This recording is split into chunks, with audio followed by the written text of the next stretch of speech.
Índice: na intimidade de Emanuel. Ao leitor. Leitor, antes de penetrares o limiar desta história, é justo apresentemos à tua curiosidade algumas observações de Emanuel, o ex-senador Públio Lentulus, descendente da orgulhosa gens Cornélia, recebidas desse generoso espírito, na intimidade do grupo de estudos espiritualistas de Pedro Leopoldo, estado de Minas Gerais. Através destas observações ficarás conhecendo as primeiras palavras do autor a respeito desta obra, e suas impressões mais profundas, no curso do trabalho, que foi levado a efeito de 24 de outubro de 1938 a 9 de fevereiro de 1939, segundo as possibilidades de tempo do seu médium e sem perturbar outras atividades do próprio Emanuel, junto aos sofredores que frequentemente o procuram, e junto ao esforço de propaganda do espiritismo cristão na pátria do Cruzeiro. Em 7 de setembro de 1938, afirmava ele em pequena mensagem endereçada aos seus amigos encarnados: algum dia, se Deus me permitir, falar-vos-ei do orgulhoso patrício Públio Lentulus, a fim de algo aprenderdes nas dolorosas experiências de uma alma indiferente e ingrata. Esperemos o tempo e a permissão de Jesus. Emanuel não esqueceu a promessa. Com efeito, em 21 de outubro do mesmo ano, voltava a recordar, noutro comunicado familiar: se a bondade de Jesus nos permitir, iniciaremos o nosso esforço, dentro de alguns dias, esperando eu a possibilidade de grafarmos as nossas lembranças do tempo em que se verificou a passagem do Divino Mestre sobre a face da terra. Não sei se conseguiremos realizar tão bem, quanto desejamos, semelhante intento. De antemão, todavia, quero assinalar minha confiança na misericórdia do nosso Pai de infinita bondade. De fato, em 24 de outubro referido, recebi o médium Chico Xavier a primeira página deste livro e, no dia seguinte, Emanuel voltava a dizer: iniciamos, com o amparo de Jesus, mais um despretensioso trabalho. Permita Deus que possamos levá-lo a bom termo. Agora verificareis a extensão de minhas fraquezas no passado, sentindo-me, porém, confortado em aparecer com toda a sinceridade do meu coração, ante o plenário de vossas consciências. Orai comigo, pedindo a Jesus para que eu possa completar esse esforço, de modo que o plenário se dilate, além do vosso meio, a fim de que a minha confissão seja um roteiro para todos. Durante todo o esforço de psicografia, o autor deste livro não perdeu o ensejo de ensinar a humildade e a fé a quantos o acompanham.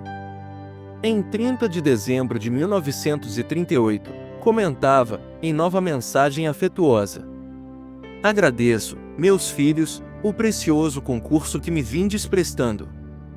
Tenho-me esforçado, quanto possível, para adaptar uma história tão antiga ao sabor das expressões do mundo moderno, mas, em relatando a verdade, somos levados a penetrar, antes de tudo, na essência das coisas, dos fatos e dos ensinamentos.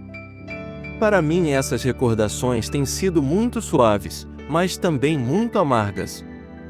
Suaves pela rememoração das lembranças amigas, mas profundamente dolorosas, considerando meu coração empedernido, que não soube aproveitar o minuto radioso que soara no relógio da minha vida de espírito, há 2000 anos.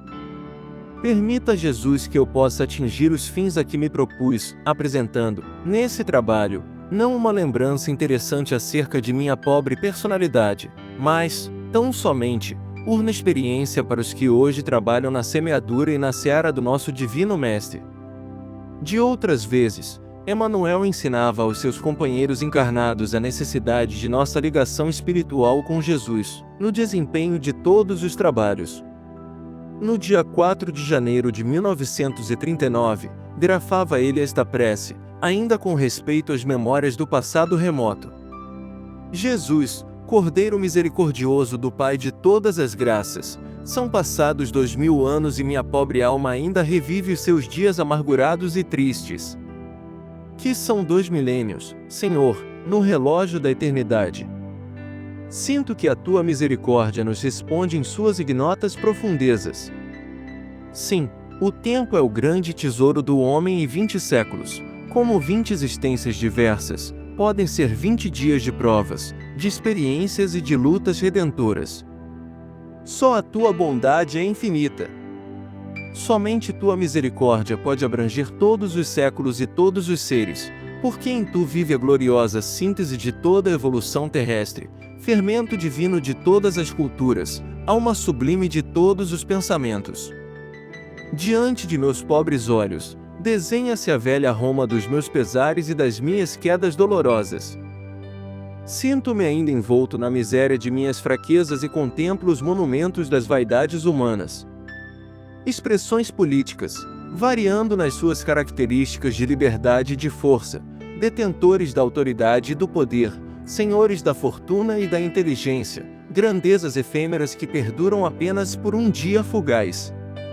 Tronos e púrpuras, mantos preciosos das honrarias terrestres, togas da falha justiça humana, parlamentos e decretos supostos e revogáveis.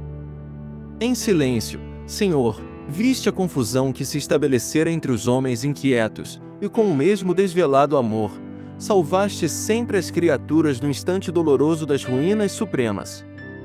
Deste a mão misericordiosa e imaculada aos povos mais humildes e mais frágeis, confundiste a ciência mentirosa de todos os tempos, humilhaste os que se consideravam grandes e poderosos. Sob o teu olhar compassivo, a morte abriu suas portas de sombra e as falsas glórias do mundo foram derruídas no torvelinho das ambições, reduzindo-se todas as vaidades a um acervo de cinzas. Ante minha alma surgem as reminiscências das construções elegantes das colinas célebres. Vejo o Tibre que passa, recolhendo os detritos da grande Babilônia imperial, os aquedutos, os mármores preciosos, as termas que pareciam indestrutíveis. Vejo ainda as ruas movimentadas, onde uma plebe miserável espera as graças dos grandes senhores, as esmolas de trigo, os fragmentos de pano para resguardarem do frio a nudez da carne. Regurgitam os circos. Há uma aristocracia do patriciado observando as provas elegantes do campo de Marte, em tudo, das vias mais humildes até os palácios mais suntuosos, fala-se de César, o Augusto. Dentro dessas recordações, eu passo, Senhor, entre farraparias e esplendores, com o meu orgulho miserável.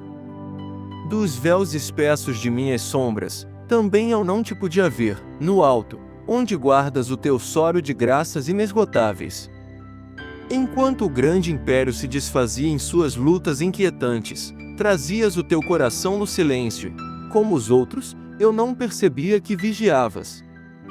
Permitiste que a Babel romana se levantasse muito alto, mas, quando viste que se ameaçava a própria estabilidade da vida no planeta, disseste: basta! São vindos os tempos de operar-se na seara da verdade. E os grandes monumentos, com as estátuas dos deuses antigos, rolaram de seus pedestais maravilhosos. Um sopro de morte varreu as regiões infestadas pelo vírus da ambição e do egoísmo desenfreado, despovoando-se, então, a grande metrópole do pecado. Ruíram os circos formidandos, caíram os palácios, enegreceram-se os mármores luxuosos. Bastou uma palavra tua, Senhor, para que os grandes senhores voltassem às margens do Tibre, como escravos misérrimos. Perambulamos, assim, dentro da nossa noite, até o dia em que nova luz brotar em nossa consciência. Foi preciso que os séculos passassem, para aprendermos as primeiras letras de tua ciência infinita, de perdão e de amor. E aqui estamos, Jesus, para louvar-te a grandeza. Dá que possamos recordar-te em cada passo, ouvir-te a voz em cada som distraído do caminho, para fugirmos da sombra dolorosa. Estende-nos tuas mãos e fala-nos ainda do teu. Temos sede imensa daquela água eterna da vida, que figuraste no ensinamento à samaritana. Exército de operários do teu evangelho, nós nos movemos sob as tuas determinações suaves e sacrossantas. Ampara-nos, Senhor, e não nos retires dos ombros a cruz luminosa e redentora, mas ajuda-nos a sentir, nos trabalhos de cada dia, a luz eterna e imensa do teu reino de paz, de concórdia e de sabedoria, em nossa estrada de luta, de solidariedade e de esperança. Em 8 de fevereiro último, véspera do término da recepção deste livro, agradeci a Emanuel o concurso de seus companheiros encarnados, em comunicado familiar, do qual destacamos algumas frases. Meus amigos, Deus vos auxilie e recompense. Nosso modesto trabalho está a terminar. Poucas páginas lhe restam e eu vos agradeço de coração. Reencontrando os espíritos amigos das épocas mortas, sinto o coração satisfeito e confortado ao verificar a dedicação de todos ao firme pensamento de evolução, para frente e para o alto, pois não é sem razão de ser que hoje elaboramos na mesma oficina de esforço e boa vontade. Jesus há de recompensar a cota de esforço amigo e sincero que me prestastes e que a sua infinita misericórdia vos abençoe é a minha oração de sempre. Aqui ficam algumas das anotações íntimas de Emanuel, fornecidas na recepção deste livro. A humildade desse generoso espírito vem demonstrar que no plano invisível há, também, necessidade de esforço próprio, de paciência e de fé para as realizações. As notas familiares do autor são um convite para que todos nós saibamos orar, trabalhar e esperar em Jesus Cristo, sem desfalecimentos na luta que a bondade divina nos oferece para o nosso resgate, no caminho da redenção. Pedro Leopoldo, 2 de março de 1939.